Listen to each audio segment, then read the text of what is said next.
Ente mau dibuat identitas ente itu. Yang saya lawan di dalam novel Tuan Guru itu apa? Saya punya anak. Dan saya langsung memenjarakan anak ini. Dengan cara apa? Dengan cara saya meminta nama pada Tuan Guru. Lantas di mana hak saya sebagai orang ayah itu? Menanamkan kepribadian superior. Menanamkan kepribadian bebas pada anak saya. Kalau begitu dia lahir, langsung saya serahkan kepada Tuan Guru dari pemberian nama. Itu identitas itu. Ketika sekarang menjadi wacana yang sangat penting soal identitas itu. Dan itu sekarang terjadi di Kota Mataram. Identitas kemataraman itu ditentukan oleh orang Bali dan orang Jawa. Dan Anda tahu siapa yang menang, yaitu orang Jawa yang menang. Lantas kemana teknik sipil, sarjana teknik sipil orang Lombok itu? Selain inak doang kan jadi. Itu. Mana itu? Nah, inilah yang saya sebut kalau memang kita marah, ya, ayo sama. Tapi ini tidak lagi berbicara primordial ini ya. Saya tidak berbicara primordial karena kita orang berpendidikan. Tetapi kalau kita dijajah dengan sistem, kita bisa melawan dan merdeka dengan sistem. Itu yang harus kita ciptakan dari sarahan-sarahan semacam ini. Nah, saya tidak bisa berbicara siapa agen yang membuat kita selalu terjajah ini, tapi nanti di sesi kedua mungkin bisa saya sebutkan itu. Tetapi yang pasti adalah kata kunci yang ingin saya sampaikan adalah bahwa nilai dirimu, harga dirimu dengan cara apa? Dengan cara menyadari bahwa di sekelilingmu itu ada penjajahan. Dan oleh karena itu, kalian harus merdeka. Merdeka, merdeka, dan merdeka. Saya kira itu, terima kasih. Wassalamualaikum warahmatullahi wabarakatuh. Luar biasa, kita beri aplaus untuk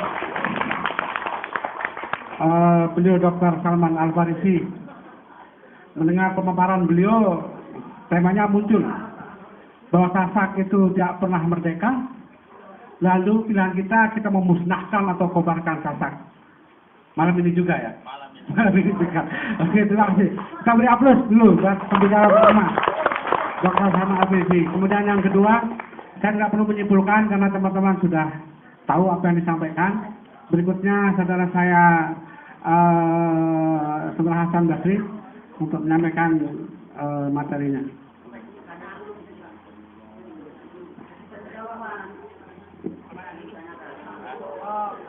Bagaimana audiens? Pertanyaan dulu? Ya, biar nyambung. Oke, kita beri pertanyaan 3 orang pertama.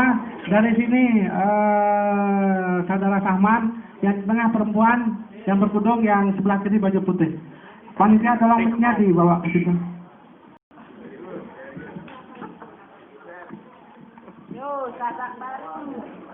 Assalamualaikum warahmatullahi wabarakatuh.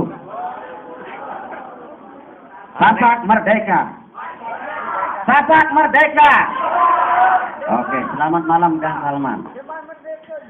Kalau saya bisa boleh menyamakan forum ini, maka forum ini adalah forum seminar internasional.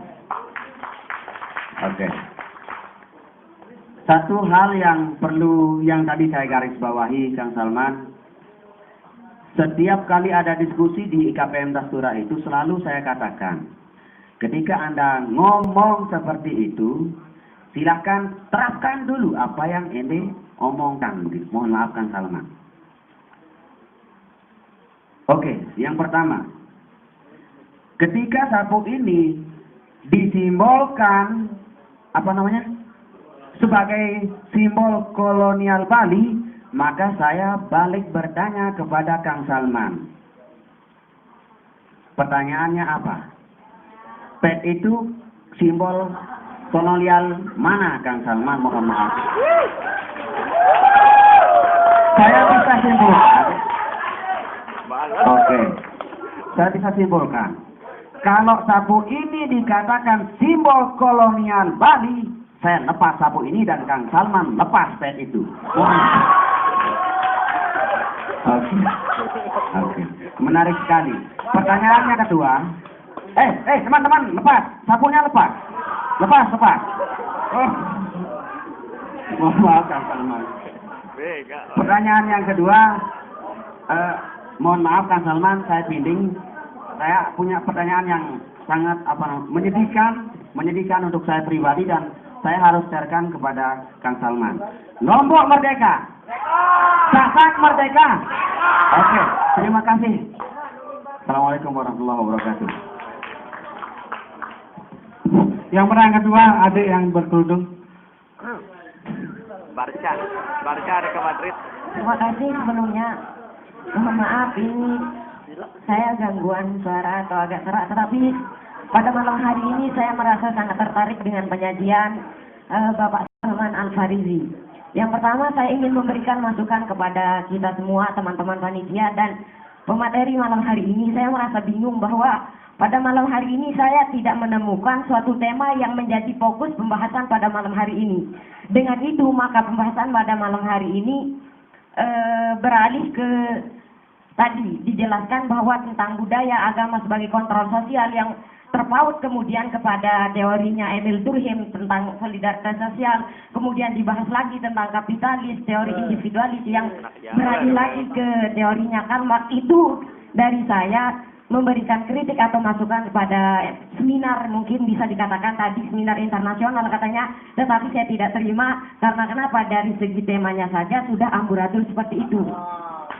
Ya, yang kedua saya ingin menyajikan bahwa dari pemaparan Bapak Salman Al-Farizi tadi, saya mengambil sebuah kesimpulan bahwa dari kata-kata bahwa di Lombok itu kebodohannya merajalela, tetapi tingkat kesaktiannya luar biasa, itu menunjukkan bahwa di Pulau Lombok itu tingkat intelektualnya sangat rendah dan tingkat spiritualnya yang tinggi, yang dijunjung tinggi. Artinya di sini bahwa ketika Tuan Guru menyatakan bahwa wajib haji ketika mampu dan seluruh masyarakat berbondong-bondong untuk menjual asetnya, menjual tanahnya untuk mencapai haji, kemudian pelarangan membangun hotel karena alasan di sana terjadi kemaksiatan, itu jelas bahwa agama menjadi kontrol sosial yang kemudian menghambat perekonomian di Pulau Lombok itu sendiri. Kemudian yang menjadi pertanyaan besar di benak saya adalah ketika Bapak Salman tadi menyatakan bahwa capuk merupakan budaya Bali, kemudian harus dilepaskan. Lantas yang menjadi pertanyaan besarnya adalah budaya apa yang perlu diperhatikan, yang perlu dibanggakan oleh orang Lombok itu, dan budaya yang mana yang harus diruntuhkan oleh orang Lombok itu sendiri. Nah, yang kedua, pertanyaan yang kedua adalah tadi saya mendengar bahwa pemaparannya lebih besar pada etos kerja, kapitalis, dan masalah budaya. Cukup ringkas pertanyaan saya adalah ketika kita ingin mengacu bahwa budaya menurut Surjono Sukanto bahwa hasil karya karsa cipta manusia, pada malam hari ini saya ingin bertanya pada Bapak Salman Al-Farizi, menurut Anda sendiri apa bedanya antara budaya dan tradisi menurut Bapak sendiri, tidak menurut ilmuwan yang lain? Terima kasih. Siapa namanya, Dek? Siapa namanya, Dek? Yang kedua, siapa? Namanya? Sita Aminah. Oh, Aminah. Ya. Baik, terima kasih. Ya, pertanyaan yang ketiga. Warahmatullahi wabarakatuh. Nama saya Ferry, aslinya Lombok Timur, yang aslinya Keluak. Aslinya lagi.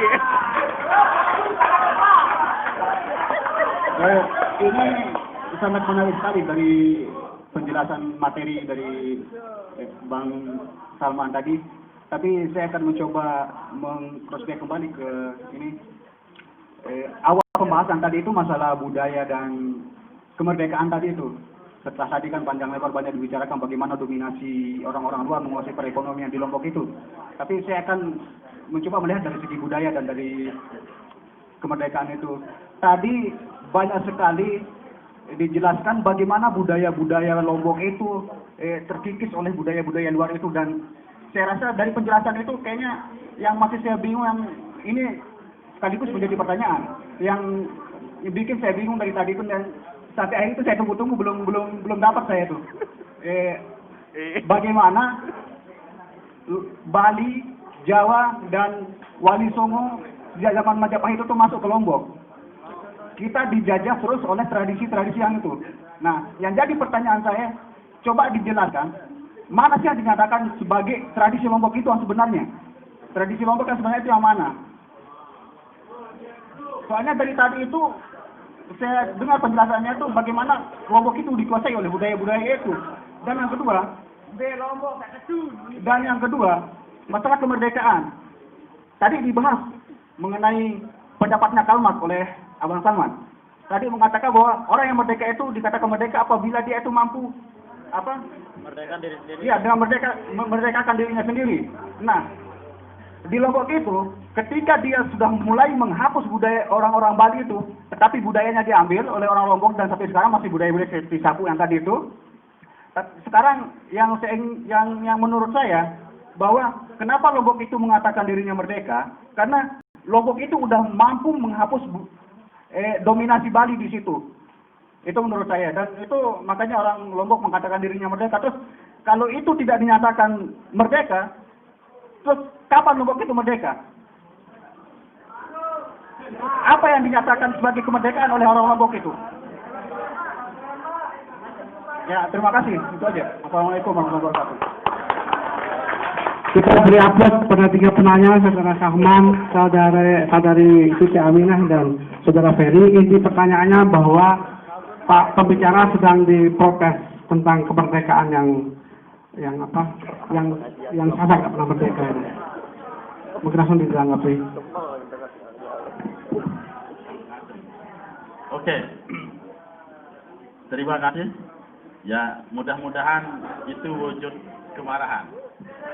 Ya, marah saya itu. Jadi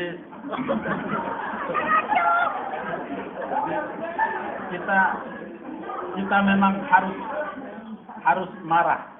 Tetapi karena kita orang berpendidikan, sekali lagi seperti closing saya tadi itu, kita dijajah dengan sistem, kita juga harus melawan dengan sistem. Itu. Nah, selanjutnya, kalau yang pertama tadi itu kan ada istilah paham dadu. Ya, paham dadu itu, lamun menojak amat. Jadi itu tadi. Ya, itu paham dadu. Jadi, lantas pes itu kolonialisasi mana? Nah, jilbab kolonialisasi mana nanti? Terus nanti bilang pakaian. Ini, jadi saya tidak berbicara dalam konteks paham dada itu. Ya, saya ingin berbicara dalam konteks di awal tadi saya berbicara ilustrasi. Kalau kita ada 2 simbol kolonisasi, pertama pes, ya ini kolonialisasi kebudayaan global, ya.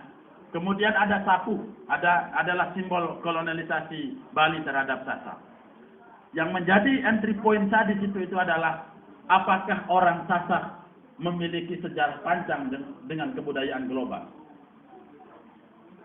Saya di situ katakan tidak. Ya, kalau kemudian ketika saya pergi dengan menggunakan pes kemana-mana, ya, saya telah menunjukkan diri saya sebagai orang global. Maka saya tidak bisa dikatakan orang Sasak, orang Bali, orang Jawa, dan seterusnya. Gitu. Nah, sehingga kita tidak memiliki dendam sejarah terhadap kebudayaan global itu. Kita tidak memiliki itu. Tetapi begitu saya keluar dari Lombok itu menggunakan sapu, kemudian kiring belok, bebat, dan seterusnya, orang tidak akan mengatakan saya orang Lombok, langsung hadhihi Bali. Itu persoalannya, Pak. Itu persoalannya. Ketika Anda keluar dari Lombok menggunakan jilbab, orang harus bertanya dulu Anda dari mana, siapa nama Anda, baru Anda ditahu dari orang Lombok. Karena Anda tidak memiliki sejarah kolonialisasi dengan simbol-simbol peradaban Islam itu. Kita tidak punya dendam sejarah. Tidak punya kepahitan sejarah di situ. Tetapi begitu Anda keluar dengan varian-varian kebudayaan Bali itu, Anda langsung dikatakan ini Bali, meskipun Anda itu orang keruak, orang sakra, orang telong, dan seterusnya. Itu persoalannya. Nah, jadi tidak dalam konteks kita berbicara paham dade ini. Gitu. Jadi itu permasalahannya. Ketika Bali mencoba keluar dari bentuk-bentuk sejarah kebudayaan Jawa, karena dia memiliki hubungan sejarah yang baik dengan Jawa. Begitu juga kita. Sebagaimana kita dengan Belanda. Kenapa kita tidak benci dengan Prancis, dengan Italia, dengan Spanyol? Ya, karena dia tidak memiliki hubungan sejarah kolonial dengan kita. Ya. Kenapa kemudian Van Persie itu kita sukai meskipun dia orang Belanda? Ternyata setelah ditelisik, tetap kita tidak suka sama Van Persie hanya karena dia orang Belanda, tetapi sedikit kita suka, ternyata setelah ditelisik dia ada genetika dengan Indonesia. Kan gitu. Nah ini yang sedang saya bicarakan. Gitu, bukan soal ini pet, ini jilbab dan seterusnya. Oke. Kemudian yang tadi itu soal, saya setuju, spiritualitas itu juga adalah kekayaan. Ya, spiritualitas itu juga adalah kekayaan. Guru Dana itu tidak intelek. Yang intelek itu adalah Suma. Di dalam novel saya berjudul Guru Dana, itu bersumber dari sejarah. Tetapi Guru Dana itu, dia pegang udara, dan dia perintahkan udara itu menjadi berlian, udara itu jadi berlian. Itu spiritualitas. Dia langsung berlian. Apakah itu adalah kemunduran? Tidak. Itu adalah teknologi. Itu adalah peradaban. Dan itu adalah modal sejarah, modal politik yang sangat kuat. Oleh karena itu, ya, saya tidak dalam rangka untuk menentang spiritualitas Tuan Guru itu. Tetapi yang saya tentang adalah kebodohan spiritualitas yang tidak dibarengi oleh nalar logika itu. Ya kalau bahasa saya ya, tidak apa-apalah Tuan Guru membaca Madiloh lah misalnya. Ya ini kawan-kawan juga perlu membaca mitologi dan seterusnya. Itu dalam rangka itu.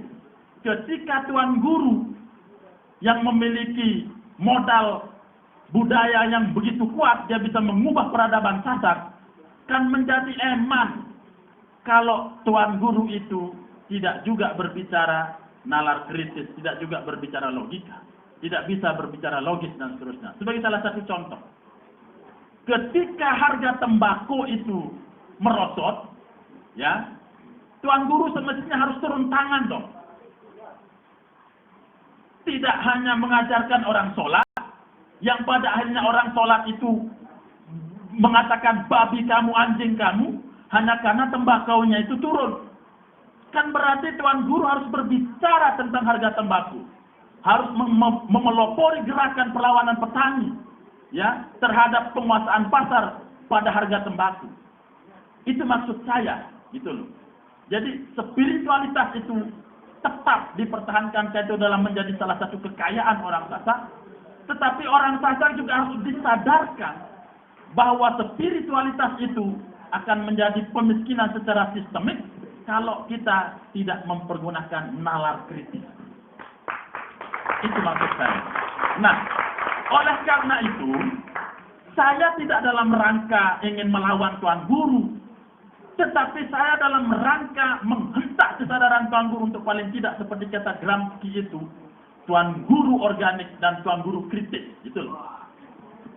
Ya, Tuan Guru organik itu adalah Tuan Guru yang tadi tidak hanya mengajak orang ke masjid, tidak hanya mengajak orang membangun masjid, tetapi juga membantu masyarakat keluar dari kemiskinan itu dengan peran sosial keagamaan tentu saja. Bukan justru terjun ke dalam dunia politik yang justru dia mengayakan dirinya sendiri, tetapi tidak mengayakan ekonomi orang Sasak secara sistem.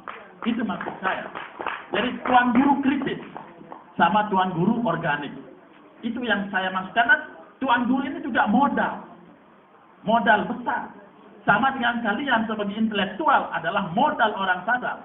Tetapi kalau kalian tidak kritis, dan kalau kalian tidak menjadi intelektual organik, ya sama saja nanti pada akhirnya ketika Anda pulang, di sini kalian menjadi aktivis, sampai di Lombok kalian melamar menjadi pelayan di Indomaret itu loh. Ini yang bikin hampir saya bunuh diri kemarin di Lombok gitu. Kenapa? Ya karena ada alumnus Jogja menjadi pelayan di Indomaret itu. Allahu Akbar, kalau begini ini ya bagaimana ini? Tidak bisa dong kita menjadi intelektual. Anda sudah hebat menjadi intelektual, tetapi belum sempurna kehebatan itu kalau Anda tidak menjadi organik, intelektual organik sama intelektual kritis. Itu maksud saya. Dan selanjutnya terkait budaya dan tradisi itu. Dalam perspektif saya itu tetap ingin melihat bahwa pertama kebudayaan itu diciptakan sesuai dengan kebutuhan. Ini untuk menjawab kenapa kita harus melepas sapu sebagai simbol kolonial ini. Dulu sapu itu dipakai oleh orang Sasak, ya, dalam rangka apa? Ya, dalam rangka equality, dalam rangka menyetarakan diri dengan kolonial, dan itu bagus, coy, gitu loh. Itu bagus. Tetapi kapan dia bagus? Dulu, ketika orang Sasak ingin menyetarakan diri dengan penjajah. Tetapi kalau sekarang Anda menggunakan itu, mana daya nalar kritis kebudayaan kita? Gitu loh. Ini sapu sudah tidak kita butuhkan.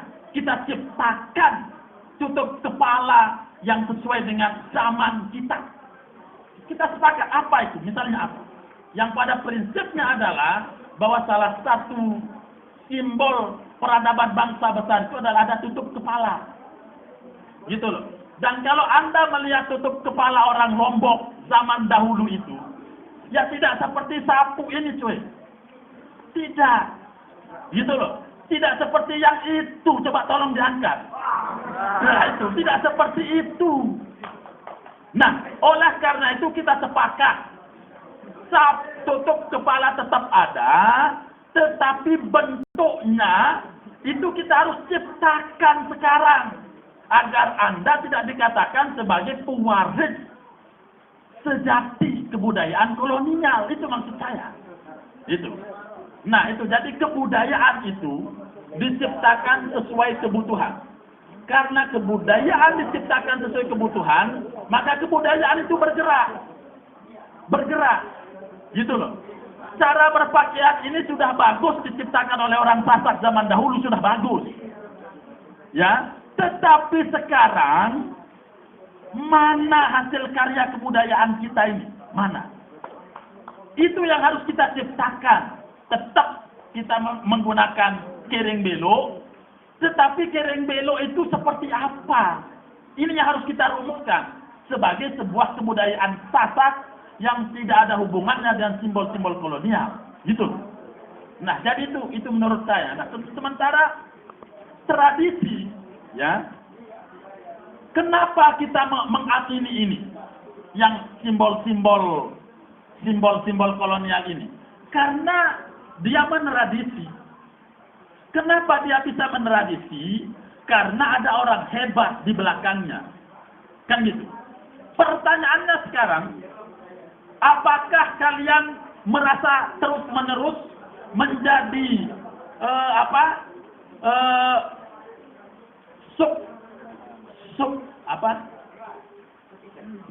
menjadi nomor 2 daripada orang dahulu? Kita selalu mengekor kebudayaan orang dahulu. Ya, tidak ada gunanya dong kita habiskan uang banyak-banyak kuliah di Jogja. Kalau pada akhirnya semua produk kebudayaan itu kita warisi. Apa gunanya? Kan gitu. Nah, oleh karena itu, agar ada gunanya kita sekolah, kita berkewajiban menciptakan kebudayaan. Itu yang saya sebut dengan Sasak baru itu. Gitu loh. Agar ada gunanya kita sekolah. Nah, persoalannya sekarang adalah kita membutuhkan satu sistem untuk mentradisikan kebudayaan baru itu. Sehingga 100 tahun ke depan, alumnus Jogja angkatan 2000 itu telah menciptakan kebudayaan Sasak baru ini bentuknya. Bukan 100 tahun yang akan datang tetap mewarisi kebudayaan yang diciptakan 100 tahun yang akan datang. Terus apa tugas kita? hanya beranak tugas kita, ya apa gunanya kita sekolah? Itu maksud saya, intelektual organik sama kritik. Nah, lantas kemudian itu dalam perspektif saya, ya. Kemudian mana tradisi yang native, the native tradition of Sasak itu, ya, mana dia? Itu yang saya di awal tadi saya katakan. Sasak kuno, Sasak tradisional, Sasak modern, dan Sasak kekinian, Sasak masa depan. Postur Sasak kuno itulah yang dengan jujur saya katakan, saya sendiri pun tidak tahu itu. Saya tidak tahu itu. Karena saya lahir, Anda lahir dari kebudayaan yang terwarisi dari kebudayaan kolonial. Ya, ini panjang perdebatannya. Kenapa kita tidak bisa mewarisi kebudayaan natif orang Sasak itu? Itu yang saya sebut tadi, 150 tahun penguasaan, aneksasi orang Bali terhadap orang Sasak itu telah meruntuhkan termasuk yang natif itu. Ya, yang natif. Contoh, ya, nama itu bisa saja menjadi salah satu simbol kenatifan budaya Sasak. Misalnya Lembain, ya, misalnya Bokah, kan gitu. Lembain, Bokah, bisa jadi itu adalah salah satu simbol budaya natif orang Sasak. Tetapi kenapa kemudian itu tidak lagi ada sekarang? Kan gitu. Karena telah terjadi proses postkolonialisasi terhadap kenatifan orang Sasak itu. Beda dengan orang Jawa, cuy. Ya, meskipun namanya Alexander, tetapi tetap ada tononya. Alexander Biono misalnya. Kalau Lombok tidak. Coba lihat nama saya. Kok tiba-tiba Salman Al-Farisi? Mana? Ini kan berarti ada proses yang tergantikan yang orang Sasak itu tidak sadari itu. Gitu loh. Nah ini yang harus kita bincangkan. Bolehlah Salman Al-Farisi selamat. Apa Bokah dan enggak apa-apa. Gitu loh, enggak apa-apa. Ente sendiri kan juga malu dinamakan Bokah. Ini kan persoalan kita. Nah jadi sekali lagi, ketika saya ditanya mana yang natif itu persoalan yang sangat besar bagi orang Sasak. Yang natif itu. Nah oleh karena itu, tugas kita memang mencari yang natif itu, yang salah satu simbolnya bisa kita temukan dari penamaan dan seterusnya. Dan sekali lagi, bukan berarti Sasak tidak punya kebudayaan asli. Ya, hanya saja untuk menemukan kebudayaan asli itu, kita harus ada kesepakatan. Mana yang asli, mana yang tidak. Dan itu saya sebut tadi, kebudayaan adalah kesepakatan. The culture is consensus. Ya, jadi kebudayaan itu adalah kesepakatan. Kalau Anda tidak sepakat, tidak bisa jadi kebudayaan. Oke, kita sepakat sekarang, Bokah adalah salah satu simbol kebudayaan natif orang Sasak, ya kita sepakat. Dan itu yang kemudian diubah oleh orang Bali. Ya, kemudian menjadi tiba-tiba Gite Aryadi, gitu loh. Tiba-tiba menjadi Sugiono, dan seterusnya. Kan gitu. Ini yang harus kita awasi dan seterusnya. Saya kira itu, ini saya. Dan saya yakin ini belum selesai, mudah-mudahan tidak akan selesai. Saya kira itu.